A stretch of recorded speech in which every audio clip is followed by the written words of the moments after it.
தமிழ் உறவுகளுக்கு வணக்கம். இன்று நம்மோடு இணைப்பில் இருப்பவர் the top political analyst from Ramanathapuram, mister வெள்ளை பாண்டியன் அவர்கள். வணக்கம் சார், எப்படி இருக்கீங்க? சார் வணக்கம் வணக்கம். நல்லா இருக்கேன். நீங்க நல்லா இருக்கீங்களா? நல்லா இருக்கேன் மிஸ்டர் வெள்ளை பாண்டியன், நல்லா போயிட்டு இருக்கேன். எனக்கு ஓகே நிறைய சார். கொஸ்டின்ஸ் இருக்கு. அதாவது பாஜக தலைமையை பற்றி. நீங்க பாஜகவோட என்ன சொல்றது, ஒரு தொண்டர் அப்படின்னு கூட நம்ம சொல்லலாம், விஸ்வாசின்னு சொல்லலாம், இல்ல கண்டிப்பா. ஃபாலோவர்னு நம்ம சொல்லலாம். அப்படி இருக்கிற ஃபாலோவர் இருந்து எடுத்துக்கிடலாம். ஃபாலோவர்னு நம்ம எடுத்துக்கலாம். சரி, ரைட்டு. உங்களோட கருத்து கணிப்புல ஆர் உங்களோட தாட் ப்ராசஸ்ல இன்னைக்கு மாநில தலைவர் மிஸ்டர் அண்ணாமலை இங்கிலாந்துக்கு போயிருக்கிறாரு, மேற்படிப்பு போறதுக்கு, படிக்கிறதுக்கு. அத 3 மாசம் காலம்தான். ராஜா நியமிக்கப்பட்டிருக்கிறார். அவரு கீழே 6 அதாவது உறுப்பினர்கள் அவரு கீழே இயங்குறாங்க. இதெல்லாம் ஃபர்ஸ்ட் ஸ்டெப் டுவர்ட்ஸ் டேக்கிங் அண்ணாமலையை வெளியே அனுப்புறதுக்கு இருக்கிற முதல் படி அப்படின்ற மாதிரி பேசப்படுது. ஏன்னா திடீர்னு அனுப்பிச்சிட்டோன்னா பெரிய பிரச்சனை ஆயிடும். இது ஒரு ஸ்டெப் பை ஸ்டெப்பா மெல்ல மெல்லமா போனோன்னா பெரிய ஒரு விளைவுகள் வராது அப்படின்னு கொஞ்சம் கொஞ்சமா சலசலப்புகள் வருது. நீங்க எப்படி பாக்குறீங்க? அனைவருக்கும் வணக்கம். பரபரப்பான அரசியல் சூழ்நிலையில் தமிழகத்தில் ஒரு பேசும் எதிர்க்கட்சி தலைவராக இருந்து செயல்படக்கூடியவர் முன்னாள் காவல்துறை அதிகாரியும் தமிழக பாஜகவினுடைய மாநில தலைவர் திரு அண்ணாமலை அவர்கள். அண்ணாமலை அவர்கள் தினந்தோறும் அஹ், ஆளுங்கட்சியா இருக்கக்கூடிய திமுகவுக்கு கவுண்டர் கொடுத்துக்கிட்டே இருப்பார். ம். ஒரு விஷயம், ஒரு ஒரு திட்டத்தை தொடங்குனீங்கன்னா அந்த திட்டத்துல என்ன நிறைகள் இருக்கு, என்ன குறைகள் இருக்கு, இந்த திட்டம் எதற்காக, இது யாருக்காக சொல்லி டெய்லி பத்திரிகையாளரை சந்திக்கக்கூடியவர். தமிழக வரலாற்றில் பாரதிய ஜனதாவுக்கு எத்தனையோ தலைவர்கள் இருந்திருக்கலாம்.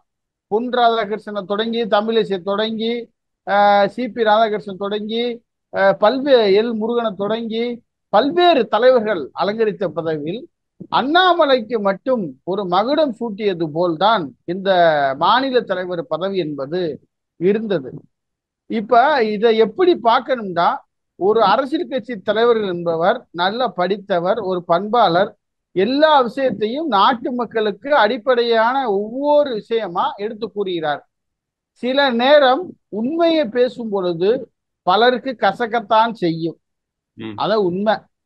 இப்ப தெலுங்கானாவுக்கும் புதுச்சேரிக்கும் ஆளுநராக இருந்த தமிழிசை அவர்கள், அவர் என்ன சொன்னாரு? அண்ணாமலை சில இடங்கள்ல பேசும் பொழுது நாவடக்கத்துடன் பேச வேண்டும், நாகரீகமான முறையில் பேச வேண்டும். அவர் ம். எதிர்க்கட்சி தலைவர் எடப்பாடி பழனிசாமியை விமர்சனம் செய்யும் பொழுது தமிழிசை அவர்கள் கூறிய பதில், நான் ஒரு அரசியல் ரீதியா பார்த்தா அவர் பேசினதை சரின்னு சொல்லுவேன். ம். ஆனா ஒரு சகோதரியை பார்த்தா அவரு யாரை எப்படி பேசணும் அப்படிங்கறத நிதானம் இல்லாம பேசுறாரு ம். அப்படின்னு சொல்லி ம். தன்னுடைய கூட இருக்கக்கூடிய சீனியர், அதாவது மூத்த தலைவர்களை, ம். அண்ணாமலையுடைய வளர்ச்சி அவங்களுக்கு பிடிக்கவில்லை என்றுதான் பார்க்க வேண்டும். சரி. அண்ணாமலை ரொம்ப ஸ்பீடா போறாரு, எல்லா ம். தலைவரையும் சவட்டு மணிக்கு வைறாரு, அதிமுகவெல்லாம் ரொம்ப தரக்குறைவா பேசுறாரு, ம். ரொம்ப கீழ்த்தரமா திரு எடப்பாடி பழனிசாமிய தவழ்ந்தவரு, தவழ்ந்து போய் பதவியை வாங்கினாரு, ஒரு தற்குறி அப்படின்னு சொல்லி தனக்கு என்னென்ன வார்த்தைகள்லாம் போடணுமோ அந்த அளவுக்கு மட்டமா பேசியிருக்காரு அப்படின்னு சொல்லி ஒரு பக்கம் இருந்தாலும், அவர் இன்னும் ஒரு 3 மாதம் வெளிநாட்டுல படிக்க போயிருக்காரு ஆமா. ம். அப்படின்னு சொல்லி எல்லாருமே ஒரு பக்கம் சீனியர் தலைவர்களுக்கு ஒரு பக்கம் கொண்டாட்டம். இளைஞர்களுக்கு மத்தியில அண்ணாமலை இருந்த நேரம் சில விஷயங்களை பேசியிருப்பாரு, இந்த ம். நேரம் பார்த்து அண்ணாமலை வெளிநாடு போயிட்டாரு ம். அப்படின்னு சொல்லி ஒரு இளைஞர்களுக்கு ஏக்கம் இருக்கு. ஆனா அதே நேரத்துல இப்ப நாளைக்கு இளைஞர்களுக்கு விமானம், ஏக்கம் இருக்கிறது உண்மைதானா? அண்ணாமலை இல்லாம இருக்கிறது ஆமா, இளைஞர்களுக்கு ஒரு தொண்டர்களுக்கு ஒரு மிகப்பெரிய ஏக்கம் இருக்கு. இன்னைக்கு அண்ணாமலை இருந்திருந்தால் ம். பல்வேறு பிரச்சனைகள்ல பேசக்கூடிய ஒரு தலைவர். இன்னைக்கு என்ன பிரச்சனை இருக்கு? இப்ப முதலமைச்சர் தமிழ்நாட்டுல கிடையாது, அவரு அமெரிக்கா போயிட்டாரு. அப்ப நிழல் முதலமைச்சர் இருக்கக்கூடியவர் உதயநிதி ஸ்டாலின், அவரு இந்த கார் ரேஸுங்கிறத சென்னையில் நடத்தினாரு, கார் ரேஸ். அப்ப அதுல என்னென்ன பிரச்சனைகள் இருக்கு அப்படிங்கிறத நேரம் பேசியிருப்பாங்களே. ஒரு ம். எதிர்க்கட்சி தலைவர்னா நேரம் பேசியிருக்கணும், இவர் எதுவுமே பேசல. இப்ப டெய்லி பல்வேறு பிரச்சனைகள் வந்து தமிழ்நாட்டுல வந்து ஓடிக்கிட்டு இருக்கு. தினந்தோறும் அடிதடி சண்டைகள், வெட்டுக்குத்து, கொலை, கொள்ளை, கற்பழிப்பு, அப்புறம் இப்ப ரீசெண்டா சினிமா பாலியல் புகார், இப்படி அடுக்கடுக்கடுக்கா ம், பிரச்சனைகள் வந்து வளர்ந்து வந்துகிட்டே இருக்கு. ம், அப்ப இதுக்கெல்லாம் ஒரு சரியான அரசியல் தலைவர் இருந்தால் மட்டும்தான் ம். அதற்கான தீர்வையும் அதற்கான முற்றுப்புள்ளியவும் வைக்க முடியும் என்பது என்னுடைய கருத்து. சரி, அத வந்து அண்ணாமலை இருந்திருந்தா செம்மையா பண்ணியிருப்பாரு. இன்னைக்கு எச் ராஜா அந்த அளவுக்கு பண்ணல அப்படின்ற மாதிரி நீங்க பார்த்தாலுமே ஆமா. இப்ப அஹ், பார்த்தாலுமே அவர் கொஞ்சம் கொஞ்சமா வந்து கழட்டி விடுறதுக்கு தான் வந்து பாஜகவோட பெரிய தலைவர்கள் பொன் ராதாகிருஷ்ணனா இருக்கட்டும், தமிழிசையா இருக்கட்டும், நயினார் நாகேந்திரனா இருக்கட்டும், அவங்களாம் என்ன ஃபீல் பண்ணாங்கன்னா அதிமுக இல்லாம நம்ம இது மாதிரி பேசிக்கிட்டே இருந்தா ஒரு பர்சன்டேஜ் வாங்க முடியாதுப்பா.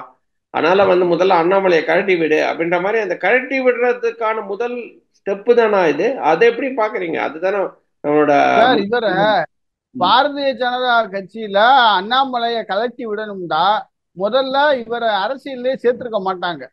ஒண்ணு யார? நல்லா புரிஞ்சுக்கணும். ம், சீனியர் தலைவர்கள் இப்ப இப்ப அண்ணாமலை இப்ப தலைவரா இருக்காரு. அவர் இருந்ததுக்கும் ம், இதற்கு முன்னாடி தலைவரா இருந்த ராஜாவா இருந்தாலும் சரி, இல்ல நம்ம முருகனா இருந்தாலும் சரி, ம், இல்ல தமிழிசை சவுந்தரராஜனா இருந்தாலும் சரி, அவங்க இருக்கும்போது அவங்க இருக்கும்போது பாரதிய ஜனதா கட்சியினுடைய வாக்கு வங்கி எந்த அளவுக்கு இருந்தது, ம், தலைவர் அண்ணாமலை பாரதிய ஜனதாவுடைய தலைவரா வந்த பொழுது எவ்வளவு வாக்கு சதவீதம் உயர்ந்திருக்கிறது என்பதை முதல்ல பார்க்கணும். ம், அது போக அண்ணாமலையோடைய வளர்ச்சி, அதாவது இப்ப நீங்க ஒண்ணும் இல்ல, தென்காசி நாடாளுமன்ற தொகுதியில ஒரு சமூக ஆர்வலர், தென்காசி பவுண்டேஷன் அப்படிங்கிற ஐயாசாமி அப்படிங்கிறவர் தான் வேட்பாளரா ஒரு இளைஞர் பிரச்சாரம் பண்றாரு. கூட்டணி கட்சி வேட்பாளர் ஜான்பாடினுக்கு இங்க சீட்டு கொடுக்க வேண்டிய ஒரு நிர்பந்தம், சீட்டு கொடுத்துட்டாங்க.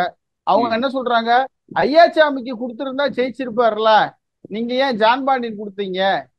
அதாவது இளைஞர்களுக்கு சீனியர் தலைவர்களால் வாய்ப்பு மறுக்கப்பட்டது. தமிழிசை அவர்களுக்கு ஒரு மாநிலம் பத்தாது, 2 மாநிலத்துல கவர்னர் பதவி கொடுத்தாங்க. ஆமா. அந்த அம்மா என்ன கனவு கண்டுச்சு, நம்ம இந்த முறை பார்லிமெண்ட்டுக்கு போட்டிட்டு மத்திய அமைச்சராயிரணும் ம். அப்படின்னு சொல்லி மத்திய அரசு கொடுத்த கவர்னர் பதவியை தூக்கி போட்டுட்டு ராசனம் பண்ணிட்டு தென் சென்னையில போட்டியிடுறது. அந்த அம்மா ஜெயிக்க முடிஞ்சா? ஜெயிக்க முடியல. ம். இப்படித்தான் ஏதாவது ஒரு முரண்பாடான கருத்துக்களை ஆனா ஒரு ஜெயிக்க இளைஞர் வந்து முடியாததுக்கு மிகப்பெரிய காரணம் வந்து அதிமுக கூட இல்லாதது தானே. அப்ப அதிமுக கூட இருக்கணும் அதிமுக அப்படின்னா அண்ணாமலை சார், தானே அவங்க வெளியே அனுப்பிச்சிட்டு இருக்கிறாரு. அதிமுக ஓபிஎஸ் இபிஎஸ் இப்படி அதிமுகவோட ஆரோக்கியமான கூட்டணியை வந்து பாரதிய ஜனதா வச்சிருந்தாலும் அதை சீனியர் தலைவர்கள் சிலர் வந்து விரும்பவில்லை. இன்னொன்னு, எடப்பாடி பழனிசாமி மட்டும் அதிமுக கிடையாது. பன்னீர்செல்வம் இருக்காரு, டிடிவி இருக்காரு, சின்னம்மா அவங்க தாங்க இருக்காங்க. அதிமுகல இருக்காங்க. அவங்க தான் வெளியே வந்து இன்னைக்கு வந்து என்டிஏ கூட்டணியோட எல்லாம் இருக்காங்க. அவங்க எங்க ஆமா, அதிமுக சொல்ல முடியும்? அவங்க எல்லாருமே ஒரே அதிமுக தான் சார். அவங்க தனியா இருந்தாலும் அவங்கள எம்ஜிஆர் தான் கொண்டாடுறாங்க, ஜெயலலிதா தான் கொண்டாடுறாங்க. அதிமுக கொடியத்தை என்ன பயன்படுத்துறாங்க? நீங்க என்னதான் நீதிமன்றம் சொன்னாலும் ம், அதிமுக கரை வேட்டியத்தை என்ன கட்டிக்கிட்டு இருக்காங்க. அத கரை வேட்டி யாராவது மாத்திருக்காங்களா? கிடையாது. ம். அதிமுக என்பது எல்லாரும் சேர்ந்தால்தான் அதிமுக. எடப்பாடி பழனிசாமி தலைமையில் இருக்கிறது எடப்பாடி அதிமுக என்றுதான் நான் சொல்லல, பொதுமக்களே சொல்றாங்க. அந்த அளவுக்கு இருக்கு. இப்படி பொசுக்குன்னு இப்படி சொல்லிட்டீங்க. சரி, ஓகே, சொல்லுங்க. இப்ப என்ன பிரச்சனைடா, ம், பாரதிய ஜனதா கட்சியினுடைய உறுப்பினர்கள் எல்லாம் புதுப்பிச்சுட்டு வர்றாங்க. ம், நாடு முழுவதும் இதுவரைக்கும் மாநில தலைவர், மாவட்ட தலைவர் அனைத்து பதவியுமே கலைக்கப்பட்டது. இனிமே வந்து புதிதாக பதவியை வந்து எல்லாருக்கும் வந்து போடணும் அப்படிங்கறதுனால மத்தியில வந்து பாரத பிரதமர் நரேந்திர மோடி தன்னுடைய உறுப்பினர் அட்டையை புதுப்பித்து விட்டார். அதுபோல ராஜா நம்முடைய தமிழகத்தினுடைய ஒருங்கிணைந்த தலைவராக, தமிழக பாரதிய ஜனதா கட்சியினுடைய ஒருங்கிணைப்பாளர், அதுக்கு தலைமையா இருந்த ராஜா ஒரு ம், மூத்த அரசியல் தலைவர், அவரை வந்து பொறுப்பா போட்டிருக்காங்க. அவரு நேற்று சென்னையில வச்சு அது இந்த சீனியர் தலைவர்கள் அந்த இளைஞர் பட்டாளத்தை காணோம். நீங்க அந்த போட்டோவில் பாத்தீங்கன்னா உங்களுக்கு தெரியும். ம். ராஜா, தமிழிசை சவுந்தரராஜன், அப்புறம் மேற்பார்வையாளர், அப்புறம் முன்னாள் அமைச்சர் ஹாண்டே, இப்படி சீனியர் அமைச்சர்களா இருந்து தங்களுடைய அடையாள அட்டையை வந்து புதுப்பிச்சு அதை பிரஸ்டீஜுக்கு வந்து கொடுத்துருப்பாங்க. அப்ப அவங்க என்ன நினைக்கிறாங்க, அண்ணாமலை வந்து போயிட்டாரு, 3 மாசம் நம்ம கண்ட்ரோல் தான். அதனாலதான் இப்ப தமிழிசை கூட அவங்க எதிர்பார்த்திருக்கலாம், நம்மளுக்கு ஒரு மாநில தலைவர் பதவி கிடைச்சா கூட நல்லது ம், அப்படின்னு எதிர்பார்த்திருக்கலாம். ஆனா அதே நேரத்துல ஹச் ராஜாவுக்கு வந்து கவர்னர் பதவி தான் எதிர்பார்த்து காத்திருந்தாரு. ம். அண்ணாமலையோட இடத்தை நிரப்பணும் அப்படின்னா அது அண்ணாமலைக்கு ஈக்குவலா பேசக்கூடிய ஒரு நபர், ஒரு மூத்த அரசியல் தலைவர்.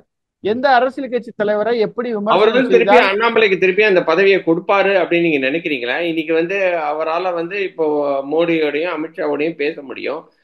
பேசி ம், ஓரளவுக்கு ஒரு சுமூகமா அவரு வந்து காய நகர்த்தினாரு அப்படின்ற மாதிரி பாத்தீங்கன்னா அண்ணாமலை வந்து இல்லாம போறதுக்கு வாய்ப்புகள் இருக்கா? அதை எப்படி பாக்குறது? இல்ல அப்படி சொல்ல முடியாது.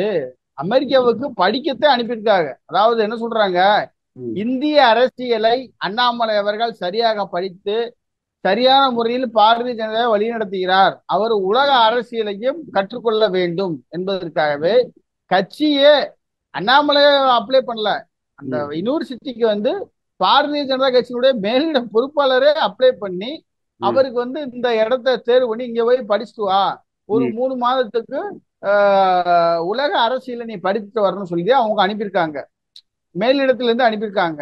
ம். ஒருவேளை சரி இவர் ரொம்ப கவுண்டர் கொடுக்காரு, உள்ளாட்சி தேர்தல் வர வருது, இவரை கொஞ்ச நாளைக்கு அமெரிக்கா பக்கம் அனுப்பிட்டு நம்ம சில வேலைகள் பார்ப்போம் அரசியல் களத்துல அப்படின்னு கூட சீனியர் தலைவர் கூட நினைச்சிருக்கலாம். ம். சார், அப்படி அதாவது அப்படி நினைச்சிருந்தா திருப்பி ஆஹ் வரும்போது அவருக்கு கிடைக்காதே. அப்படியும் ஒரு நம்ம பார்க்க சார் வேண்டியது அப்படி இல்ல. அப்படி நினைச்சோம்னா அப்ப ம். அண்ணாமலைக்கு ஆதரவு வரக்கூடிய ஆதரவாளர்கள் நிலை எங்கே வருது? அவங்க ஆதரவாளர்கள் என்ன பண்ணுவாங்க சொல்லுங்க? நீங்க படிக்கத்தே என்ன பண்ண அனுப்பியிருக்கீங்க. முடியும்? இது வந்து அவரோட பதவி காலம் முடிஞ்சிருச்சு, அதனால வந்து அவரை மாற்றப்படுகிறார் அப்படின்னு வந்து சொல்லிட்டு ஒரு அறிக்கையில சொல்லிட்டு போயிட்டே இருப்பாங்க, அவ்வளவுதான். அதாவது அவர் படிக்கத்தே அனுப்பியிருக்கீங்க, நிரந்தரமா கட்சியை விட்டு அனுப்பல இல்ல.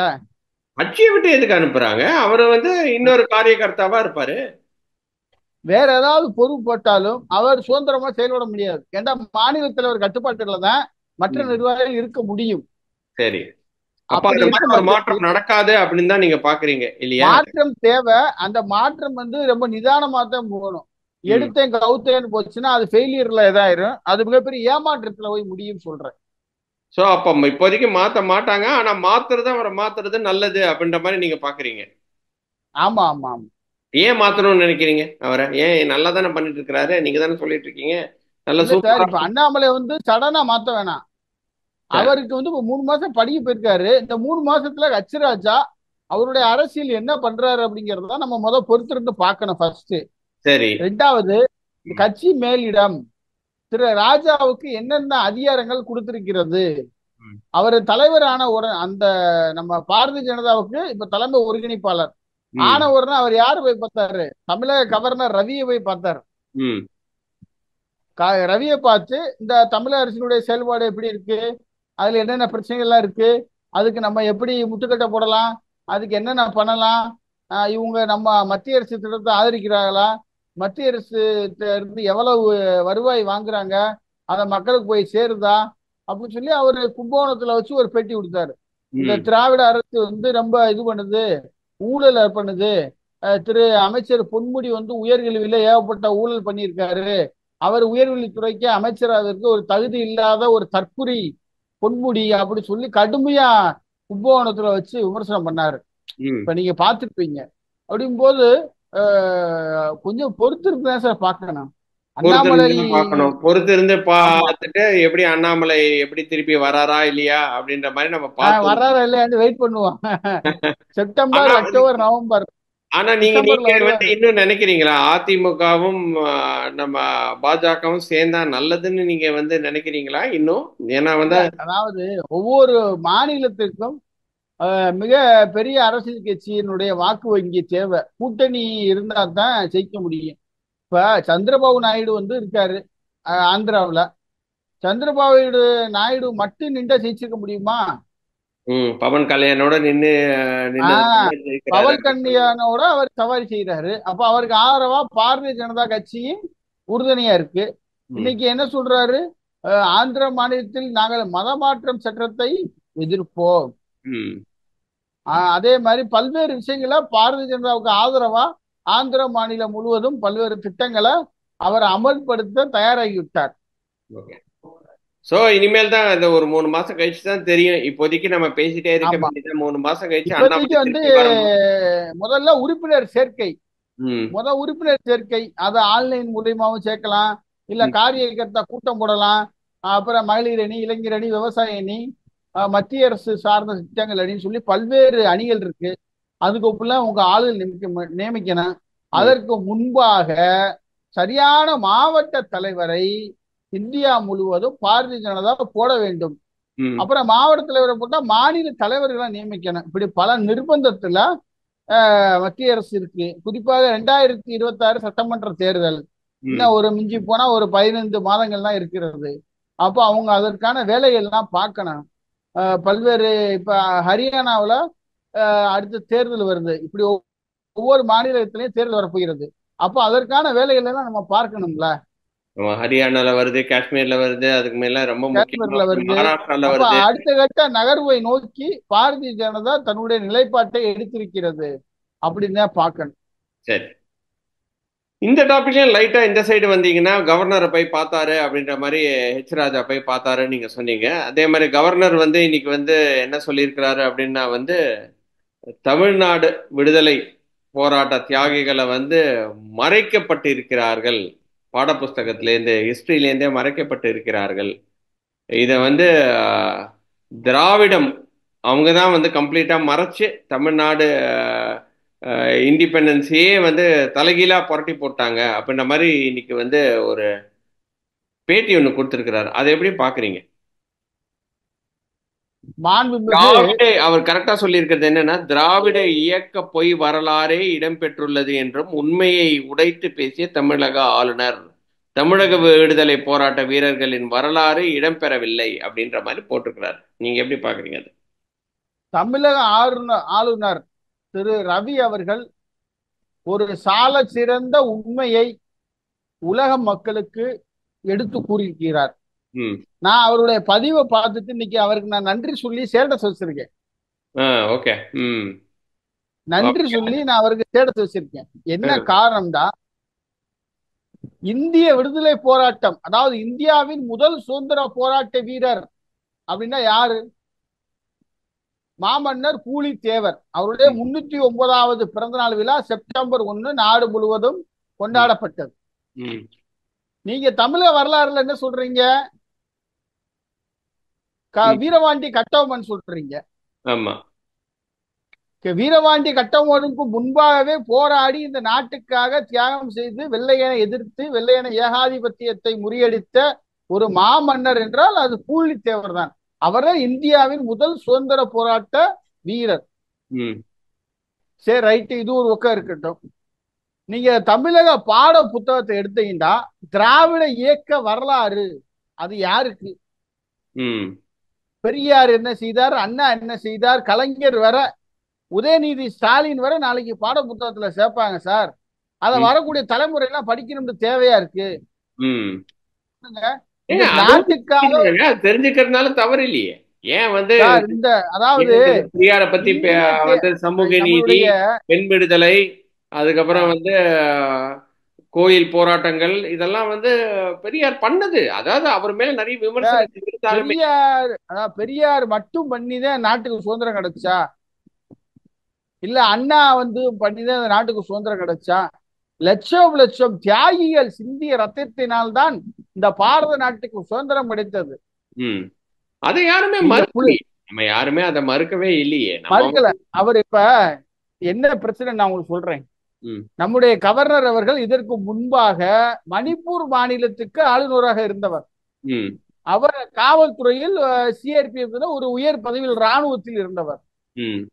இந்திய தேசிய ராணுவத்தினுடைய தலைமையகம் மணிப்பூரில் ஒரு மிகப்பெரிய அருங்காட்சியகத்தை இந்திய தேசிய ராணுவ வீரர்களுக்காக கட்டமைத்து ஒரு ம். மிகப்பெரிய மாளிகையை இங்க உருவாக்கி இருக்கிறார். சரி. அவர் தமிழ்நாட்டுக்கு வர்றார். தமிழ்நாட்டுக்கு வந்து சுதந்திர போராட்ட தலைவர்கள் பல்வேறு இடங்களுக்கு போயிருக்கார். ம். போய் அந்த சுற்றுப்பயணம் செய்து இங்க உள்ள வரலாறு, இங்க உள்ள தியாகிகளுடைய இது எல்லாத்துக்குமே அவர் புகழஞ்சலி செலுத்திக்கிட்டே வந்தார். இல்லைன்னு சொல்லல. ம். நான் என்ன சொல்றேன், பாட புத்தகம் என்பது நம்மளுடைய பிள்ளைகள் மட்டுமில்ல, நம்மளே பல வரலாறுகளை படிக்க வேண்டும். இப்ப ம். நான் இருக்கேன்னு வைங்க, எனக்கு சில சுதந்திர போராட்ட வீரர்கள் பிடிக்கும். ம். நான் அவங்கள பின்தொடர்ந்து வர்றேன். ம். நீங்க இப்ப நம்ம ஒரு சில வீட்டுகள்ல தியாகிகள் வாரிசுகள் இருப்போம். ம். நம்ம தாத்தா பாட்டி சுதந்திரத்துக்காக பாடுபட்டு இருப்போம். தாத்தா பாட்டி பென்ஷன் வாங்குவாங்க. அப்ப நம்ம தாத்தா, நீங்க எதுக்கு தாத்தா பென்ஷன் வாங்குறீங்க? நான் அந்த காலத்துல தியாகம் பண்ணியிருக்கேன், சுதந்திரத்துக்காண்டி பாடுபட்டேன் அப்படின்னு சொல்லியிருக்காங்க. நீங்க பாட புத்தகத்தை எடுத்தீங்கன்னா எங்க இது நேதாஜியினுடைய வரலாறு முழுமையாக இல்லை. ம். இந்திய தேசிய ராணுவத்தை உருவாக்கியவர் நேதாஜி சுபாஷ் சந்திர போஸ். அதற்கு தலைவராக இருந்து செயல்பட்டு அதற்கு உறுதுணையாக தமிழகத்தில் இருக்கக்கூடிய தென்கோடி முனையில் ராமநாதபுரம் மாவட்டம் கமுதி அருகே உள்ள பசுமுனில் பிறந்த பசுமுனா முத்துராமலிங்க தேவர் அவருடைய வரலாறு முழுமையா இருக்கிறதா? கிடையாது. நேதாஜி வரலாறு இருக்கிறதா? கிடையாது. இப்ப நேதாஜி ராணுவத்தில் இருந்த இந்திய தேசிய ராணுவ வீரர்களுடைய வரலாறு எங்க? கிடையாது. ம். இதே ராமநாதபுரம் மாவட்டத்துல தன்னுடைய 17 வயதில் தூக்கு மேடைக்கு முத்தமிட்ட வீரன், இந்திய தேசிய ராணுவத்தில் ஒற்றை படையில் பிரிந்த ராமநாதபுரம் மாவட்டத்தில் அறியக்கூடிய தும்படைக்கா கோட்டையை சேர்ந்த வீரன் ராமுத்தேவனுடைய வரலாறு இங்க இல்லை. அவருக்கு என்ன நினைவு மண்டபம் வச்சிருக்கீங்க? நீங்க ம். ராமநாதபுரத்தை எடுத்துக்கோங்க. ராமநாதபுரத்துல ஒரு சுதந்திர போராட்ட வீரருக்கு கூட நினைவு மண்டபம் கிடையாது. ம். ராமநாதபுரத்துல இந்த மண்ணுக்காக மக்களுக்காக மிகப்பெரிய வரலாற்றை உருவாக்கியவர் மன்னர் ரிபல் முத்துராமலிங்க சேதுபதி. அவருக்கு சிலை வைத்து அதில் கூண்டு ஓட்டு வச்சிருக்கீங்க. அவர்களுடைய தியாகத்தை கூட உங்களால் சொல்ல முடியவில்லை. ராமநாதபுரம் மாவட்டத்தில் கூடிய அனைத்து தேவர் சிலைக்கும் இரும்பு கூண்டு போட்டு வச்சிருக்கீங்க. இதுதான் உங்களுடைய திராவிட மாடலா? நீங்க என்ன வரலாறு சொல்ல போறீங்க? சொல்லுங்க. நீங்க இன்னொன்று பாத்தீங்கன்னா, மதுரையை எடுத்துக்கிட்டீங்கன்னா, மதுரை என்பது பெரும்பான்மையா முக்குளத்தூர்கள் வாழக்கூடிய ஒரு பகுதி. ம். அது உங்களுக்கு தெரியும். ராஜாஜிக்கு மதுரைக்கு என்ன சம்பந்தம்? மதுரையில் உள்ள அரசு மருத்துவமனைக்கு ராஜாஜி பெயர். மதுரையில் அண்ணா பேருந்து நிலையம், பெரியார் பேருந்து நிலையம், காந்தி வீதி, காந்தி அருங்காட்சியகம், இப்படி எதுக்கு மதுரைக்கு சம்பந்தம் இல்லாதவர்கள் பேரா வைத்திருக்கிறீர்கள்? திருநெல்வேலியில புலித்தேவன் மாளிகை இருந்தது மாவட்ட ஆட்சித்தலைவர் அலுவலகத்துக்கு, அவருடைய இது இல்லை. நீங்க திருப்பூர் குமரனுக்கு என்ன புகழ் சுட்டினீர்கள்? வாவு சிதம்பரனாருக்கு என்ன புகழை சுட்டினீர்கள்? கப்பலோட்டிய தமிழன் வாவு சிதம்பரனார், அவருக்கு ஏதாவது பெயர் இருக்கிறதா? ம். கிடையாது. கொடிகாத்த குமரன், திருப்பூர் குமரனுக்கு என்ன பெயர் இருக்கிறது? தீரன் சின்னமலைக்கு என்ன இருக்கிறது? வீரன் வாஞ்சிநாதனுடைய பெயர் இருக்கிறதா? கிடையாது. இப்படி ஏகப்பட்ட பேர் நபர்களுக்கு இங்க சரியான வரலாறு இல்லை சார். ம். நீங்க பெரியார மட்டுமே போக்கஸ் பண்றீங்க. தலித் அரசியலை மட்டும், தலித்னா அம்பேத்கரை மட்டும் கொண்டாடிக்கிட்டு இருக்கீங்க. ம். இங்க இருக்கக்கூடிய எல்லாமே மூடி மறைக்கப்படுகிறது அப்படின்ற மாதிரி பாக்குறீங்க. ஆமா, தமிழக பாட புத்தகங்களில் இந்திய சுதந்திரத்துக்கு பாடுபட்ட பல்வேறு தியாகம் செய்த தேச தலைவருடைய வரலாறுகள் முழுமையாக இடம்பெறவில்லை. அந்த ஆதங்கத்தை தான் நம்முடைய தமிழக ஆளுநர் தெளிவாக இன்று பேட்டியில் கூறியிருக்கின்றார். நீங்க தமிழ் இலக்கியத்தை எடுத்தாலும் சரி, சமூக அறிவியல் பாட புத்தகத்தை எடுத்தாலும் சரி, அனைத்திலுமே இவர்களுக்கு என்ன தேவை? இவர்களுக்கு யாரை புகழ்ந்து பேச வேண்டுமோ அவர்களுக்கான ஒரு புதுசா ஒரு கதையை உருவாக்குறாங்க. ம். சுதந்திரத்துக்கே போராடாத, போராட்டம் செய்யாத நபர்கள் எல்லாம் இவர்கள் தேர்தலுக்காக தியாகி என்று பட்டம் கொடுத்து வச்சிருக்கிறார்கள். ஓகே. சுதந்திரத்துக்கு போராட வரலாறு இருக்கா? கிடையாது. அவர்களை எப்படி நீங்கள் தியாகி என்று அங்கீகரிக்க முடியும்? ம். அந்த நிலைதான் தமிழக அரசியலில் நடைபெற்று வருகிறது. அது ஒரு ஒரு கால கொடுமை, ஒரு சாப கேடு என்றுதான் சொல்ல வேண்டும். அது ஆளுநர் பார்த்தாரு. பிளான் பண்ணி நம்ம மறைக்கப்படுகிறது அப்படின்னு தான் நீங்க பாக்குறீங்க இல்லையா? பிளான் பண்ணி மறைக்கிறாங்க. ஆமா, அதாவது பிளான், அதாவது தமிழ்நாடா திமுக பெரியாரை புகழ்ந்து பேச வேண்டும், அண்ணாவை புகழ்ந்து பேச வேண்டும், அம்பேத்கரையும் புகழ்ந்து பேசணும், அதுக்கடுத்து ஸ்டாலினை புகழ்ந்து பேசணும். இதுதான் திராவிட இயக்க வரலாறு. ம். நாங்க ஜாதியை ஒழித்தோம், சமத்துவத்தை நிலைநாட்டினோம், தமிழகம் முழுவதும் சமத்துவ புறத்தை அமைத்தோம், பெரியார் சிலைகளை அங்கு வைத்தோம் என்றுதான் இவர்களுடைய தற்பெருமையை பேசிக் கொள்கிறார்கள். ஆனால் இந்த மண்ணுக்கும் மக்களுக்காக போராடிய எந்த தலைவர்களுக்கும் ஒரு இது கிடையாது. நீங்க வேலுநாச்சியருக்கு முக்கியத்துவம் இருக்கா? கிடையாது. ம். வீரபாண்டிய கட்டபொம்மன் பிற்காலத்துல போராடினவர், அவருக்கு ஒரு முக்கியத்துவம் இல்லை. அவரை வரலாறை மாத்தி சொல்றீங்க. இதே இது வீரன் சுந்தரலிங்கம் அவரெல்லாம் போராடினது ஒரு மிகப்பெரிய தியாகி, அவருக்கான ஒரு அங்கீகாரம் ம். கிடையாது. அது ஒரு சுப்பிரமணிய சிவா, மகாகவி பாரதியார். பாரதியார் தான் ஒரு மிகப்பெரிய சுதந்திரத்துக்காக பாடுபட்டவர், அவருக்கு ஒரு அங்கீகாரம் இல்லை. இப்படி ஏகப்பட்ட தலைவர்கள், ம். மாமன்னர் மருதுவாண்டியருக்கான ஒரு வரலாறு கூட இங்கே இல்லை. இப்படி ஏகப்பட்ட தலைவர்களுக்கான வரலாறுகள் என்பது மறைக்கப்படுகிறது. நீங்க தலைவர்களுடைய வரலாறு மறைச்சாலும் பரவாயில்ல, ஆனா அவருடைய தியாகத்தையாவது போற்றணும்ல. அவர்களுக்கு சரியான மணிமண்டபம் கிடையாது. இப்படி ஏகப்பட்டது சொல்லிக்கிட்டே போலாம். ஓகே. இதெல்லாம் பிளான் பண்ணி மறைக்கிறாங்க. இதை வந்து இன்னைக்கு கவர்னர் வந்து தட்ட தெளிவா வெளிச்சமா பேசி இருக்கிறாரு. பட் இதுல வந்து ஏதோ ஒரு உள்குத்து இருக்குமோ அப்படின்னு. ஏன்னா வந்து தமிழகம் சார்ந்த எந்த ஒரு பிரச்சனையா இருந்தாலும் அவர் வந்து டைரக்டா தொட மாட்டார், மூக்க சுத்தி தான் தொடுவாரு. ஏதாவது ஒரு பிரச்சனைகள் பண்ணிக்கிட்டே தான் இருக்கிறாரு. பட் இன்னைக்கு திடீர்னு தமிழர் மேல என்ன அக்கறை அவருக்கு? ஆளுநருக்கா? அது என்ன அக்கறை அவருக்கு திடீர்னு வந்துருச்சு? எங்க இருந்து வந்துருச்சு திடீர்னு அந்த அக்கறை அப்படின்னு ஒரு கேள்வியும் வருது இல்லையா? ஏன்னா வந்து எப்பவுமே தமிழ், அதாவது நம்மளோட பிஸ்னஸா இருக்கட்டும், நமக்கு வர வேண்டிய பணமா இருக்கட்டும், திராவிட கொள்கைகளா இருக்கட்டும், தமிழர் கொள்கைகளா இருக்கட்டும், எதுக்கு எடுத்தாலுமே அவர் வந்து முட்டுக்கட்டை போட்டுக்கிட்டே தான் இருப்பாரு. பட் இன்னைக்கு திடீர்னு இந்த தமிழர்களோட விடுதலை பத்தி பேசியிருக்கிறாரு. அதனால்தான் வந்து ஒரு இது வந்து என்ன சொல்றது, சார், ஒரு இப்ப நீங்க பூஸ்ரா போட்ட மாதிரி, வட பின் போட்ட மாதிரில வட இருக்கு. வட சார், இப்ப உங்களுக்கு தெரியும், ம்.